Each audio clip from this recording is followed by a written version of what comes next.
नमस्कार, स्वागत है आपका। आप देख रहे हैं वर्ल्ड नाउ। मैं हूं आपके साथ विवेक शांडिल्य। वर्ल्ड नाउ में आज हम बात करेंगे दुनिया की उन 3 खबरों की जिसका सीधा असर आप पर है। G7 से लेकर ईरान अमेरिका डील तक। पहली खबर होगी ईरान और अमेरिका के डील के बारे में। दोनों देशों ने इस डील पर डिजिटली साइन कर दिया है और 19 जून को जिनेवा में जेडी वेंस की मौजूदगी में इस समझौते पर मुहर लगेगी। लेकिन दुनिया हैरान है कि कल तक ईरान को घुटनों पर लाने का दम भरने वाले डोनाल्ड ट्रंप सरेंडर कैसे कर सकते हैं।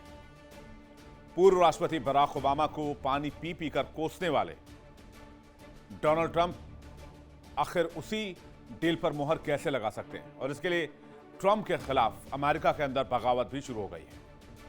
आखिर 300 अरब डॉलर के सीक्रेट पैकेज का सच क्या है। जंग के बाद बदहाल पेंटागन के पास क्या मिसाइलें, लड़ाकू विमानों का जखीरा खत्म हो चुका है, और क्या ईरान के साथ सरेंडर करना ट्रंप की मजबूरी थी जिसे मास्टर स्ट्रोक का नाम दिया जा रहा है। विस्तार से बताएंगे आपको। फिर वर्ल्ड नाउ में हम बात करेंगे ट्रंप और नेतन्याहू के टकराव के बारे में।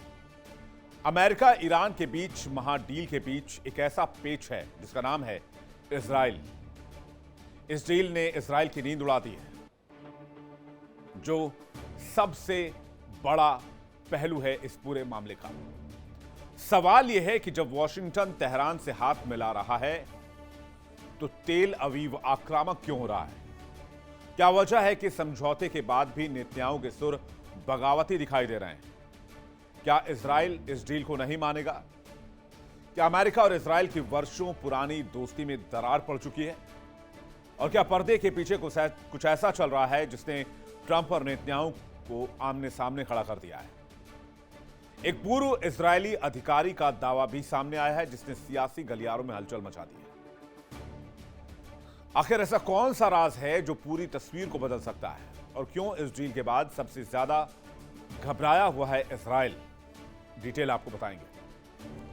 फिर आपको लिए चलेंगे G7 समिट की तरफ। ट्रंप के G7 समिट के बारे में दुनिया की निगाहें इस वक्त 2 मंचों पर टिकी हैं। एक तरफ अमेरिका ईरान पर, जहां महाडील हो रही है, दूसरी तरफ G7 का मंच, जहां दुनिया की सबसे ताकतवर अर्थव्यवस्थाएं जमा हुई हैं।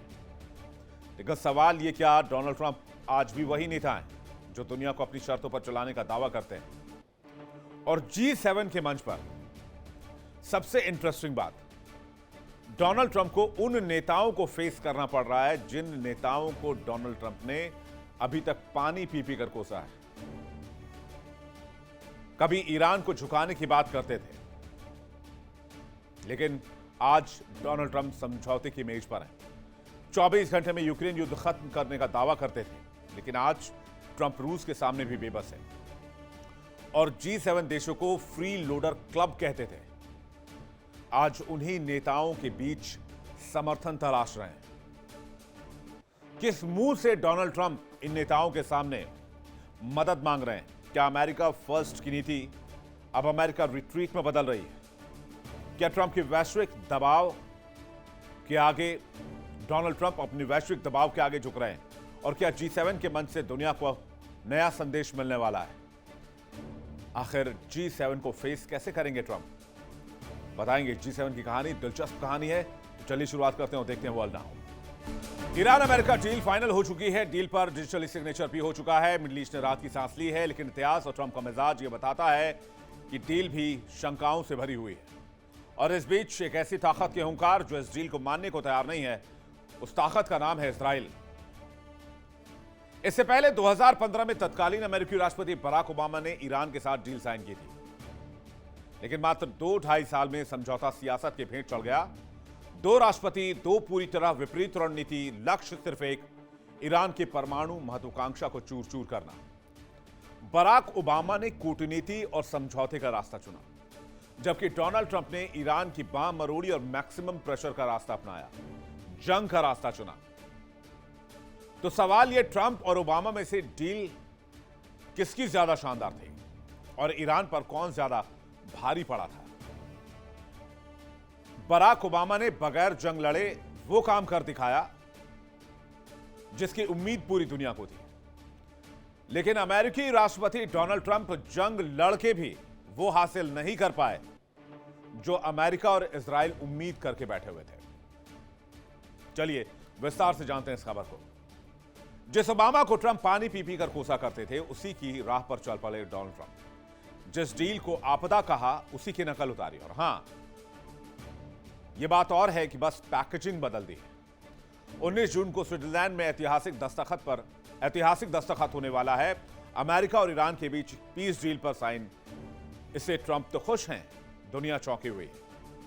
ट्रंप ये प्रिटेंड कर रहे हैं कि वो जीत चुके हैं, लेकिन सबसे ज्यादा चौंके हैं वो लोग जो याद करते हैं कि 2018 में डोनाल्ड ट्रंप ने कहा था कि ओबामा की ईरान डील इतिहास की सबसे बुरी, सबसे बेकार और सबसे खतरनाक डील है, और इसे फाड़कर रद्दी की टोकरी में फेंक दिया। और फिर आया 2026। 3 महीने से ज्यादा तक मिडिल ईस्ट में मार खाने के बाद अमेरिका फिर से उसी डील पर साइन करने को मजबूर है। इसे कहते हैं सरेंडर। ट्रंप की डील के बारे में बात करेंगे, लेकिन उससे पहले समझिए ओबामा की JCPOA क्या थी। JCPOA समझौता। तो 2015 में बराक ओबामा ने ईरान के साथ एक डील की कि परमाणु कार्यक्रम लिमिटेड रखेगा ईरान। यह कोई अमेरिका ईरान की दोतरफा बात नहीं थी। अमेरिका, चीन, फ्रांस, जर्मनी, रूस, यूके भी थे इसमें। JCPOA में दुनिया की 6 बड़ी ताकतें शामिल थी। सभी देशों ने ईरान के खिलाफ सैंक्शन हटाया। इसके बदले में ईरान ने परमाणु कार्यक्रम को लिमिट किया, सीमाएं लगाई। JCPOA ने ईरान को यूरेनियम एनरिचमेंट की इजाजत दी, लेकिन 15 साल के लिए सिर्फ 3.67% ही यूरेनियम एनरिच कर सकता था ईरान, यानी एक कैप लगा दिया। और यूरेनियम भंडार भी 300 किलोग्राम तक ही रख सकता था। और इस पूरे स्थिति का आकलन कर रहा था IAEA, जो कि समय समय पर इस स्थिति की जांच कर रहा था और इसकी रिपोर्ट पूरी दुनिया के साथ, दुनिया के ताकतवर देशों के साथ शेयर कर रहा था। अब जब ट्रंप इस रिजीम में आए 2017 के बाद, तो ट्रंप का यह मानना था कि ओबामा ने एक कमजोर डील की और ईरान को बम बनाने के लिए एक आसान रास्ता दिया। ट्रंप ने ईरान की बैंकिंग, शिपिंग, विदेशी कंपनियों पर सेकेंडरी सैंक्शंस लगाकर ईरान की इकोनॉमी को पंगु बनाने की कोशिश की। ट्रंप का दावा था कि उनकी नीति ने ईरानी अर्थव्यवस्था को घुटनों पर ला दिया है। और यह बात सच भी थी कि ईरान की मुद्रा रियाल कमजोर हुई, महंगाई बढ़ी और ईरान के तेल राजस्व में भारी गिरावट आई। प्रतिबंधों से ईरान छटपटाने लगा, लेकिन इसके बावजूद तेहरान नई और व्यापक परमाणु डील के लिए तैयार नहीं हुआ। इसके विपरीत अमेरिका के समझौते से बाहर निकलने के बाद ईरान ने धीरे धीरे JCPOA की कई सीमाओं का उल्लंघन शुरू कर दिया और यूरेनियम संवर्धन को बढ़ा दिया। और जो स्टॉक पर लिमिट 300 किलो का था, उसको उसने 440 किलो तक कर दिया। यहां तक कि IAEA के निरीक्षण को भी ईरान ने सीमित कर दिया। एक बार ईरान द्वारा परमाणु बम बनाने का ब्रेकआउट टाइम 1 वर्ष से घटकर हफ्ते के स्तर पर आ गया। और यही दोनों नेताओं के बीच सबसे बड़ा अंतर दिखाई देता है। ओबामा ने ईरान को ऐसी डील पर हस्ताक्षर करने के लिए राजी किया जिसने उसके परमाणु कार्यक्रम पर वास्तविक और सत्यापित प्रतिबंध लगाए। दूसरी तरफ ट्रंप ने ईरान की अर्थव्यवस्था पर कहीं ज्यादा दर्दनाक दबाव डाला, लेकिन उसे नई डील पर हस्ताक्षर कराने में कामयाब नहीं हो पाए। इसके बाद आइए 2025 और 2026 में ईरान पर अमेरिका और इजराइल ने हमला किया। इस हमले से न सिर्फ मिडिल ईस्ट बल्कि पूरी दुनिया सहम गई। ईरान को इस हमले में तगड़ी चोट सहनी पड़ी, लेकिन चोट सहकर भी ईरान युद्ध के मैदान में डटा रहा। हमले के पहले दिन यानी कि 28 फरवरी को ही अमेरिकी हमले में ईरान के सर्वोच्च नेता आयतुल्ला अली खामेनी को अमेरिका इजराइल ने मार गिराया। इसके बाद इजराइल और अमेरिका ये एंटिसिपेट करके चल रहे थे कि तेहरान के रजीम को वो कंट्रोल करेंगे और जो अमेरिका कहेगा, जो इजराइल कहेगा, वही ईरान करेगा। और उसके बाद ईरान में अमेरिका इजरायली समर्थित सरकार लाएंगे, जैसी सरकार 1979 के पहले वहां चल रही थी, 1953 से 1979 तक। लेकिन इस मंसूबे में भी ट्रंप कामयाब नहीं हो पाए। यानी ट्रंप जब से सत्ता में आए ईरान के खिलाफ हर दिन हार की रणनीति बनाते रहे। हर मोर्चे पर अमेरिका हारा, हर रणनीति में हारा, हर कूटनीतिक चाल फेल हुई और हर साजिश धराशायी हुई। 2018 में ट्रंप व्हाइट हाउस में आए और JCPOA से अमेरिका को एक तरफा बाहर खींच लिया। इसके बाद उन्होंने मैक्सिमम प्रेशर कैंपेन शुरू किया और ईरान पर और भी कड़े प्रतिबंध लगाए।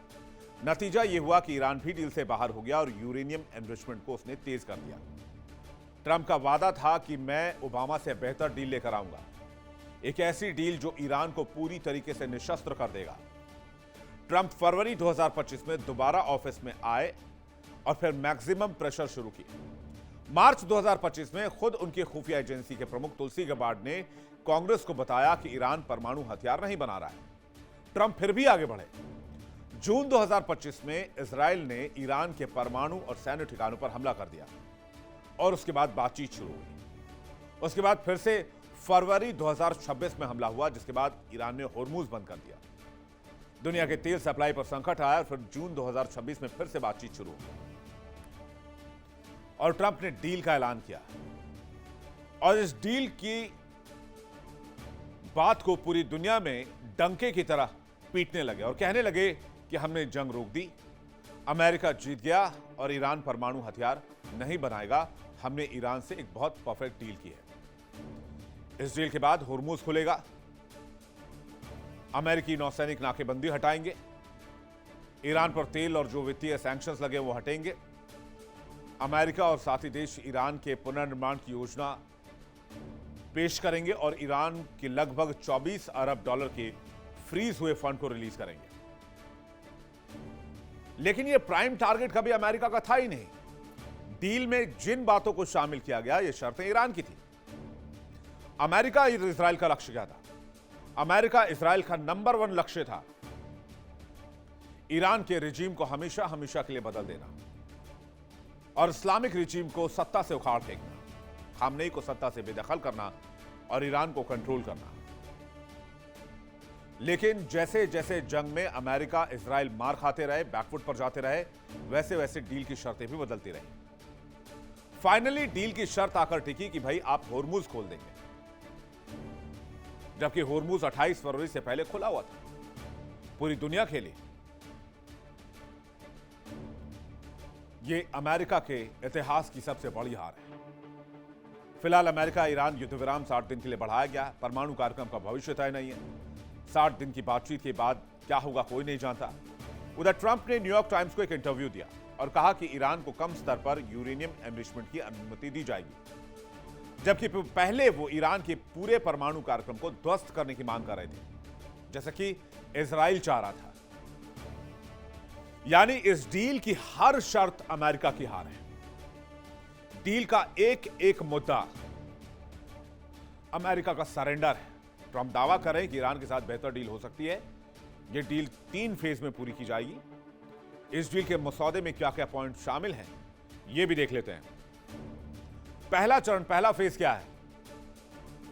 दस्तखत होते ही तुरंत लागू होगा पहला चरण। दोनों पक्षों के बीच तुरंत और स्थायी युद्ध विराम होगा। लेबनान समेत सभी मोर्चों पर जंग रुकेगी। ईरान के खिलाफ नेवल ब्लॉकेड खत्म करेगा अमेरिका। होर्मुज स्ट्रेट से नाकेबंदी हटाएगा अमेरिका। अब आइए दूसरे फेज पर। समझौता होने के 30 दिन की अवधि में यह लागू होगा। ईरान के आंतरिक मामलों में दखल नहीं देगा यूएस। ईरान की संप्रभुता का सम्मान करेगा अमेरिका। मिडिल ईस्ट में सैन्य मौजूदगी नहीं बढ़ाएगा अमेरिका। ईरान के खिलाफ कोई नई सैंक्शंस नहीं लगाएगा। ईरान देगा एनपीटी का पालन करने का भरोसा। परमाणु हथियारों के विकास, उत्पादन या हासिल करने पर रोक रहेगी। ईरान की गई सीज की गई संपत्ति का आधा हिस्सा अमेरिका रिलीज करेगा। ईरान को करीब $12 बिलियन की राशि दी जाएगी। ईरान के तेल गैस कारोबार से सैंक्शन हटाए जाएंगे। लेबनान से इजरायली सेना की वापसी का प्लान बनेगा और होर्मुज स्ट्रेट को दोबारा खोला जाएगा। अब आइए थर्ड फेज पर। समझौता होने के 60 दिन में तीसरा फेज लागू होगा। आपसी सहमति से सीजफायर को आगे बढ़ाया जाएगा। ईरान की बाकी फ्री संपत्ति को भी अमेरिका रिलीज करेगा। ईरान को बाकी बचे $12 बिलियन की राशि भी दी जाएगी और ईरान में पुनर्निर्माण के लिए प्लान भी पेश करेगा अमेरिका और करीब $300 बिलियन का निवेश कर सकता है अमेरिका। पुनर्निर्माण फंड का कुछ हिस्सा खाड़ी के देश भी देंगे। ईरान के परमाणु प्रोग्राम पर विस्तार से चर्चा होगी। परमाणु केंद्रों और यूरेनियम संवर्धन पर भी चर्चा होगी। ईरान पर लगे आर्थिक प्रतिबंध हटाने पर बात होगी और अंतिम समझौते को लागू करने पर नजर रखने की प्रक्रिया पर बात होगी। यूनाइटेड नेशन सिक्योरिटी काउंसिल से अंतिम समझौते को मंजूरी दी जाएगी। ये शर्तें कभी थी नहीं इजराइल अमेरिका ने जब ईरान पर हमला किया था। ये तो ऐसा लग रहा है जैसे ईरान ने डोनाल्ड ट्रंप के कनपटी पर बंदूक रखकर सारी शर्तें डलवाई हैं। और जिन बराक ओबामा को डोनाल्ड ट्रंप बार बार कोसते थे और जो खुद की डील को महाडील बता रहे हैं, उसके बेसिक अंतर को आप देख लीजिए कि ओबामा की और ट्रंप की महाडील में अंतर क्या है, समझौते में अंतर क्या है। जेसीपीओए में 6 वर्ल्ड पावर थे और से यूरोपीय यूनियन का सपोर्ट भी हासिल था। ट्रंप की 2026 की डील एकदम अलग है। इसमें कोई नहीं, यहां तक कि इजराइल भी नहीं है। सिर्फ अमेरिका है, सिर्फ ट्रंप है और यह अमेरिका ईरान के बीच द्विपक्षीय व्यवस्था है। इस डील में पाकिस्तान मध्यस्थता इजराइल को पता नहीं। परमाणु मुद्दा भी हवा हवाई हो चुका है। ओबामा की जेसीपीओ में सेंट्रीफ्यूज असल में नष्ट किए गए थे। जेसीपीओए में समझौते में ईरान में जाकर निरीक्षण का प्लान था। ट्रंप के समझौते में 60 दिन तक इस बातचीत का एक तरह से प्रस्ताव रखा गया है। कोई निरीक्षक नहीं, कोई सत्यापन नहीं, कोई सेंट्रीफ्यूज हटाने की बात नहीं है। जबकि ईरान के पास अभी भी 60% तक एनरिच्ड यूरेनियम का भंडार है और ईरान अभी भी परमाणु हथियार बनाने से महज चंद कदम दूर है। अब पैसे का खेल भी देख लीजिए। एक तो अमेरिका पिटा भी, उसके बाद सरेंडर भी कर गया और पैसे भी देगा। ट्रंप की डील में ईरान के लिए $300 अरब का पुनर्निर्माण पैकेज है। 2015 में ओबामा ने $150 अरब फ्री संपत्ति रिलीज करने की बात कही थी। जेसीपीओए डील के समय रिपब्लिकन हल्ला मचाते रहे। अब ईरान को परमाणु पैकेज का करीब पुनर्निर्माण पैकेज का करीब दोगुना दिया जा रहा है, लेकिन ट्रंप इसे जीत बता रहे हैं।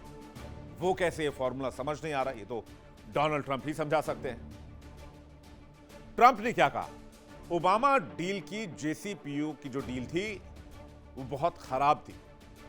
जेसीपीओ समझौते में सिर्फ परमाणु कार्यक्रम तक मामला सीमित था। मिसाइल कार्यक्रम, क्षेत्रीय प्रॉक्सी की बात नहीं थी। ट्रंप की डील में इन मुद्दों को बाद में शामिल करने की बातचीत कही गई है। ओबामा ने क्या कहा? डोनाल्ड ट्रंप के इस डील पर खुद पूर्व राष्ट्रपति ओबामा ने रिएक्शन दिया।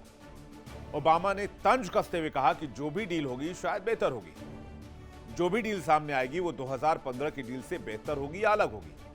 जिसे हमने बनाने में इतना समय लगाया था उसे तोड़ा गया और फिर उसी डील को साइन किया जा रहा है।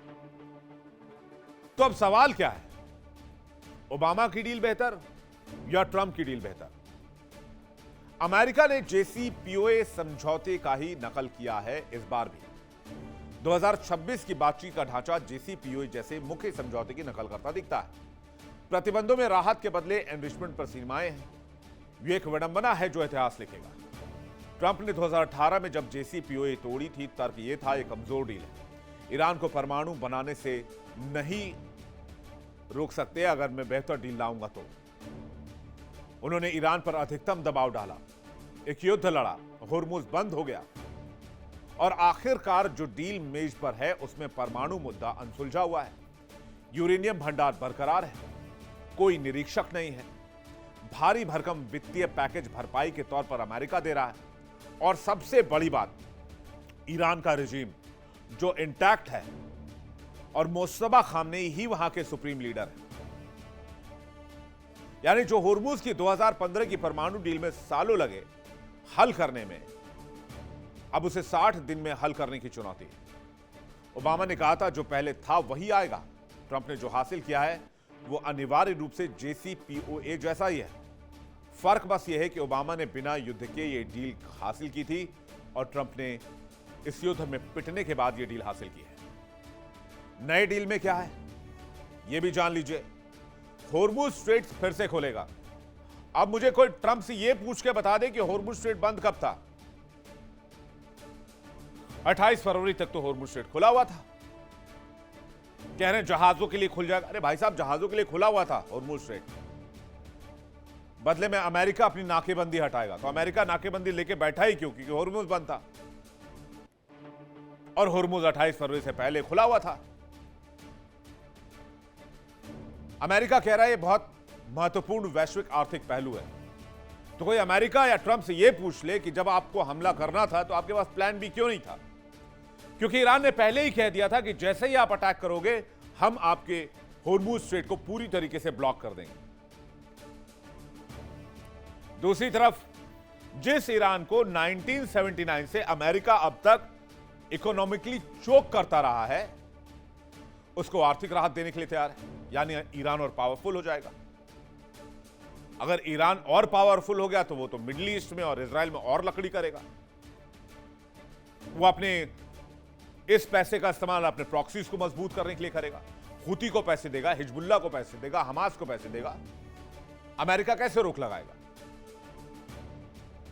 फिर अमेरिका कह रहा है कि वो ईरान पर नए प्रतिबंध नहीं लगाएगा। अमेरिकी ईरानी तेल निर्यात से सैंक्शन भी हटाएगा। तेहरान फिर से तेल बेच सके और अपने देश का विकास कर सके। इसकी क्या गारंटी है कि तेहरान सिर्फ विकास करेगा? तेहरान हथियार नहीं बनाएगा और तेहरान ऐसे हथियार नहीं बनाएगा जो डायरेक्ट अमेरिका तक पहुंच सके, यानी कि इंटरकॉन्टिनेंटल बैलिस्टिक मिसाइल, क्योंकि डील में इस चीज की बात ही नहीं है मिसाइल प्रोग्राम की। अब एक और मसला आपके सामने रखते हैं। फ्रीज की हुई संपत्ति को अमेरिका रिलीज करेगा। 24-25 अरब डॉलर की फ्रीज की हुई संपत्ति रिलीज करेगा। स्टेप बाय स्टेप, 2 स्टेप में ये पैसे रिलीज किए जाएंगे।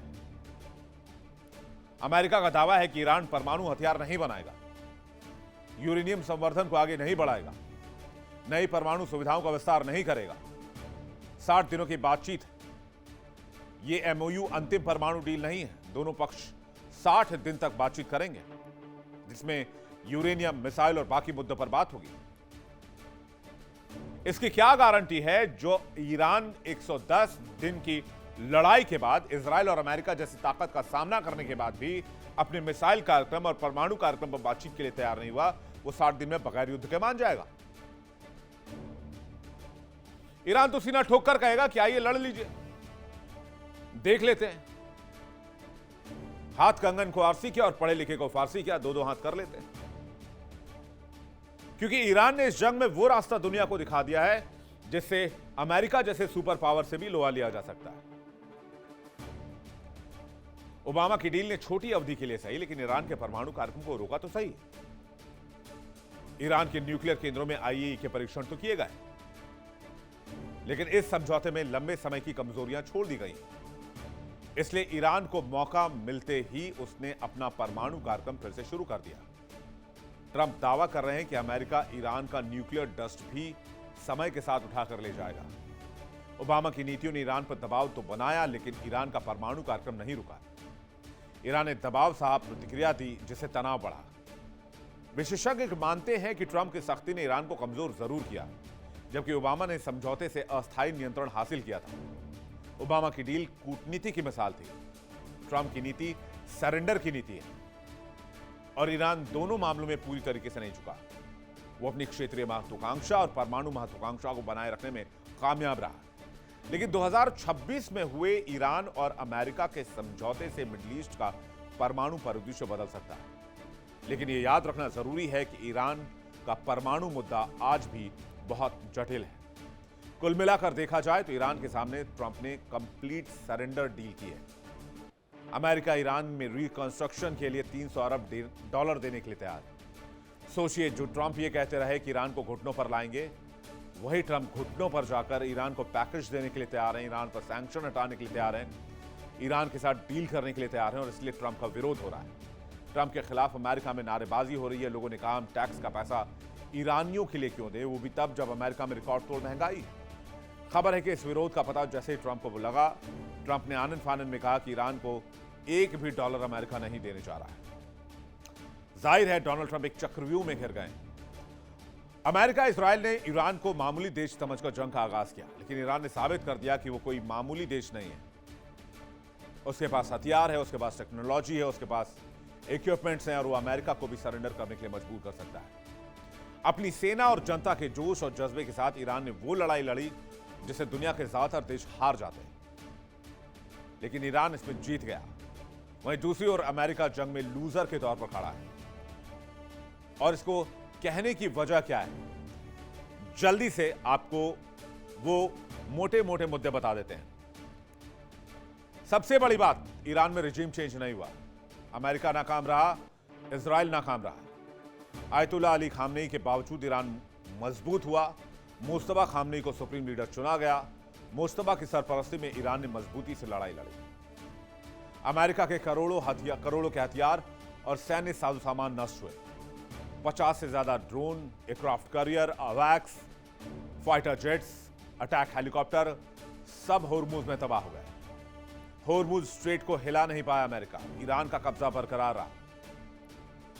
ईरान होर्मुज में सुविधा देने के नाम पर अब फीस वसूलने की बात कर रहा है। जंग के बाद ईरान को एक आय का स्थायी जरिया मिल सकता है। ईरान से जंग के दौरान अमेरिका अकेला रह गया। यूएस की अपील के बावजूद नेटो मदद के लिए सामने नहीं आया। खाड़ी देशों में अमेरिकी साजो सामान को, अमेरिकी इंफ्रास्ट्रक्चर को भारी कीमत चुकानी पड़ी। ईरान ने खाड़ी देशों के अहम अमेरिकी ठिकानों को नस्तनाबूद कर दिया। वहीं खबर यह भी है कि ईरान से सारा सैंक्शन हटाया जा रहा है। इसी वजह से ईरान डील पर सहमत हुआ है, जिसपे संयुक्त राज्य अमेरिका, ब्रिटेन, फ्रांस, जर्मनी और इटली, ये वो सभी देश हैं जो ईरान से सैंक्शन हटाने जा रहे हैं। ईरान ने कहा है कि रिकंस्ट्रक्शन के लिए पैसे नहीं देंगे तो फिर से विवाद होगा। और इस डील पर जेडी वांस का क्या बयान आया, आपको सुनवाते हैं। The president has done is completely decimated Iran's nuclear program. Now, this deal really has two pathways. On the one hand, if the Iranians make the long-term commitments never to rebuild, then they're going to be welcomed into the world economy. If, on the other hand, they try to rebuild that nuclear program, they're never going to have the resources in order to do so. So it's a win-win for the American people. We ensure Iran doesn't have a nuclear weapon either way, and now it's really up to the Iranians. तो America के surrender की पूरी कहानी हमने आपके सामने रखी। America और इजराइल में तनातनी चल रही है। अमेरिका ने ईरान से डील कर ली, लेकिन नेतन्याहू को ये पसंद नहीं आया। नेतन्याहू को ये राहत नहीं, आफत ज्यादा दिख रही है। किस तरह से नेतन्याहू इस डील से बेचैन है, इसे समझने की कोशिश करते हैं। इस डील में अमेरिका ने ईरान को कई राहतें देने की बात कही, लेकिन इस डील में नेतन्याहू को कई दिक्कतें हो रही हैं। नेतन्याहू ने कहा, डील की बात तो ठीक है, लेकिन अगर इजराइल को कहीं भी खतरा दिखेगा तो इजराइल अपने हिसाब से कार्रवाई करेगा। और हम अमेरिका के डील को नहीं मानते। ट्रंप प्रशासन को यह डर है कि कहीं जिनेवा में हस्ताक्षर होने से पहले ईरान ने या फिर इजराइल ने अगर ईरान या लेबनान में फिर से एक्शन शुरू कर दिया तो फिर क्या होगा। वैसे लेबनान में इजरायली हमले लगातार जारी हैं। ट्रंप के वार्न करने के बावजूद इजराइल रुका नहीं है। तो क्या फिर से इजराइल शांति वार्ता को डिरेल कर देगा? ट्रंप ने यह तक कहा है कि अमेरिका के बिना इजराइल का अस्तित्व नहीं है। इजराइल ने जवाब दिया है कि इजराइल अमेरिका का गुलाम नहीं है।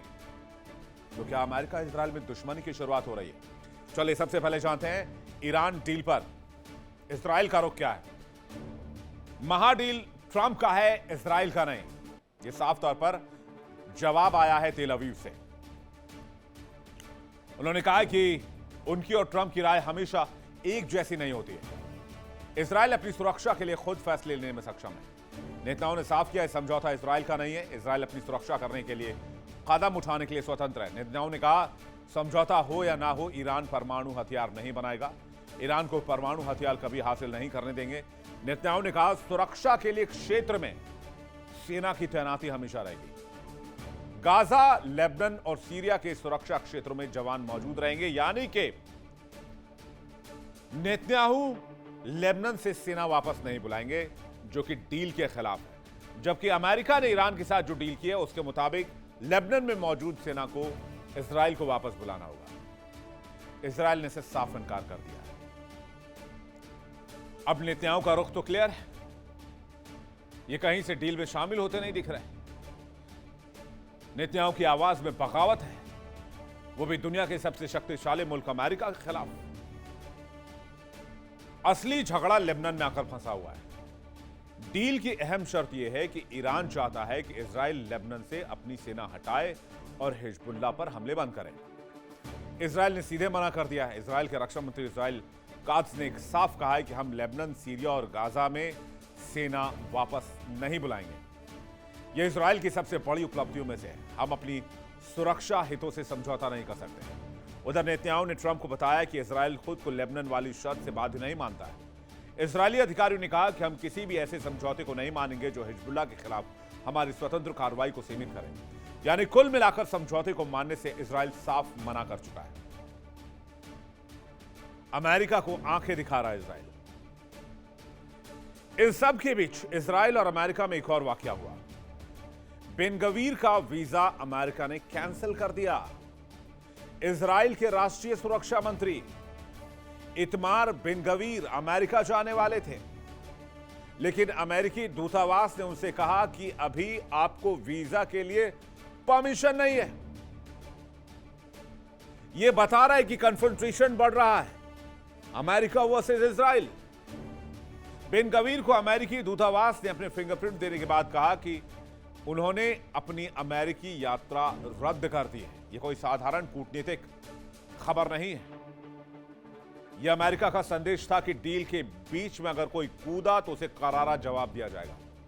अमेरिका को लगता है कि इजराइल खेल बिगाड़ सकता है, शांति की राह खराब कर सकता है। उधर वीजा नहीं मिलने के बाद बेन गवीर ने सोशल मीडिया पर लिखा कि ट्रंप का समझौता हम पर लागू नहीं होता। हम नहीं मानते अमेरिका का समझौता, हम अपने हिसाब से कार्रवाई करेंगे। कहते हैं जैसे ही डील की बात सामने आई, इजराइल के भीतर ज्वालामुखी फटा। डील की खबर सामने आते ही इजराइल में नेतन्याहू के खिलाफ भूचाल आ गया। इजराइल के हर राजनीतिक दल के लोग दाएं से लेकर बाएं तक इस डील के लिए इजराइल को दोषी ठहरा रहे हैं और उसका सारा गुस्सा, सारा आरोप एक ही शख्स पर मढ़ रहे हैं। उनका नाम है बेंजामिन नेतन्याहू। पूर्व प्रधानमंत्री एहूद बराक ने इजराइल के सरकारी टेलीविजन पर कहा कि इजराइल के नेतन्याहू के घमंड और अंधेपन की कीमत चुका रहा है। ईरान मजबूत होकर निकला और इजराइल कमजोर होकर निकला है। यह नेतन्याहू की रणनीतिक विफलता है कि वो हार गए हैं। विपक्ष के नेता यायर गोलान ने नेतन्याहू को कमजोर, बीमार और अलग थलग और प्रभावहीन नेता बताया है। यहां तक कि नेतन्याहू के करीबी मीडिया ने भी बगावत कर दी है। इजरायली मीडिया ने ट्रंप को हारा हुआ और जेडी वेंस को कमीना तक कह दिया है। अमेरिकी विशेष दूत स्टीव विटकॉफ और जेरेड कुशनर के बारे में तो एक यहूदी विरोधी गाली का भी इस्तेमाल किया गया। अब ईरान की शर्तों पर फाइनल साइन होने वाले हैं, लेकिन ट्रंप के इस फैसले से नेतन्याहू को तगड़ा झटका लगा है। कैसे? बेंजामिन नेतन्याहू बैकफुट पर हैं और अमेरिका और इजराइल की तनातनी बढ़ती जा रही है। यह भी देख लीजिए। ईरान की परमाणु क्षमता पूरी तरीके से खत्म नहीं हो पाई। यह सबसे बड़ा सेटबैक है। प्रतिबंध हटने से ईरान आर्थिक रूप से मजबूत होने लगेगा। हिजबुल्लाह, हमास और प्रॉक्सी गुट और हमलावर हो जाएंगे। पश्चिम एशिया में इजराइल की कूटनीतिक पकड़ कमजोर होगी। अब्राहम अकॉर्ड धराशायी होगा। इजराइल के सैन्य विकल्प पर अमेरिकी रोक लग जाएगी। ईरान पर विफलता राजनीतिक करियर के लिए नेतन्याहू के लिए घातक है। समझौते से ईरान मजबूत होगा और नेतन्याहू की कुर्सी चली जाएगी। यहां तक कि बेंजामिन नेतन्याहू को इजराइल में जेल की हवा भी खानी पड़ सकती है। आपको याद होगा कि ट्रंप नेतन्याहू की लड़ाई हुई थी जब अमेरिका और ईरान के बीच शांति समझौता ऑलमोस्ट साइन होने वाला था। दुनिया राहत की सांस लेने की तैयारी कर रही थी। तेल के दाम गिर रहे थे, बाजार चढ़ रहे थे, तभी बेरूत पर बम गिरे। इजराइल ने लेबनान की राजधानी दक्षिण इलाके में हमला बोल दिया। ईरान ने तुरंत कहा बातचीत बंद और फिर से डील टूटने की कगार पर आ गई। फिर डोनाल्ड ट्रंप ने नेतन्याहू को फोन किया बेरूत पर हमले के बाद। ट्रंप ने नेतन्याहू को साफ कहा कि हमले मत करो, ये पागलपन है। अगर मैं नहीं होता तो तुम जेल में होते। यह सिर्फ धमकी नहीं थी, यह उस रिश्ते में दरार थी जिसे दुनिया अब तक अटूट मानती थी। हालांकि नेतन्याहू और ट्रंप का रिश्ता राजनीति की सबसे मशहूर जोड़ियों में से एक रहा है। 2018 में जब ट्रंप ने ओबामा की JCPOA यानी कि ईरान की परमाणु डील को रद्द किया था, तब नेतन्याहू खुशी से झूम उठे थे। इजराइल के लिए एक सपने के सच होने के जैसा था। लेकिन 2026 में यही ट्रंप ईरान से नई डील कर रहे हैं, और वो भी ओबामा से भी बदतर डील। और इस बार नेतन्याहू के लिए स्थिति बहुत बुरी है। यह सिर्फ नीतिगत मतभेद नहीं है, इजराइल के नजरिए से एक गहरे विश्वासघात का एहसास है, जिसे बेंजामिन नेतन्याहू को तगड़ा झटका लगा है। अब सवाल यह है कि ट्रंप या फिर अमेरिकी जो इजराइल के इतने बड़े हिमायती थे, आखिर ऐसा क्या हुआ? कि जंग के बीच में इजराइल और नेतन्याहू को अकेला छोड़ दिया गया। क्यों छोड़ा, आइए जानते हैं। सबसे बड़ी बात जो है वो है होर्मुज। लगातार ये बात ईरान कहता रहा कि होर्मुज ही हमारा परमाणु हथियार है। होर्मुज बंद किया ईरान ने, अमेरिका सहित पूरी दुनिया में तेल महंगा हो गया। दुनिया भर से ट्रंप पर प्रेशर बढ़ने लगा। वैश्विक तेल आपूर्ति बाधित हो गई। वैश्विक तेल आपूर्ति बाधित हुई तो ट्रंप पर प्रेशर बढ़ रहा था। इसलिए ट्रंप पर प्रेशर था कि वो डील कर लो। डील की घोषणा हुई तो वैश्विक बाजार में उछाला गया। ट्रंप इसे आर्थिक जीत के तौर पर पेश कर रहे हैं, लेकिन अब तक जितना नुकसान होना था वो कर चुके ट्रंप। दूसरी वजह, ट्रंप इस जंग में थक गए। इजराइल ने बार बार डील तोड़ने की कोशिश की। इजराइल ने जब हमला किया तो ईरान ने बातचीत बंद की। इजराइल ने 3 बार शांति वार्ता को बाधित करने की कोशिश की। ट्रंप ने नेतन्याहू से हाई वोल्टेज फोन पर बातचीत की। नेतन्याहू को फोन पर हड़काया। इजराइल को समझा के ट्रंप थक कर, हार कर इजराइल से किनारा करना बेहतर समझा। तीसरी वजह, जासूसी। इजराइल अमेरिकी वार्ताकारों की जासूसी कर रहा था। जासूसी के कारण यह ट्रंप के लिए व्यक्तिगत अपमान जैसा था। और इस खबर से पूरे अमेरिका में हड़कंप मच गया कि मोसाद अमेरिकी अधिकारियों की, अमेरिकी वार्ताकारों की जासूसी में लगा हुआ है। उधर इजरायली खुफिया अधिकारी का सनसनीखेज दावा सामने आया।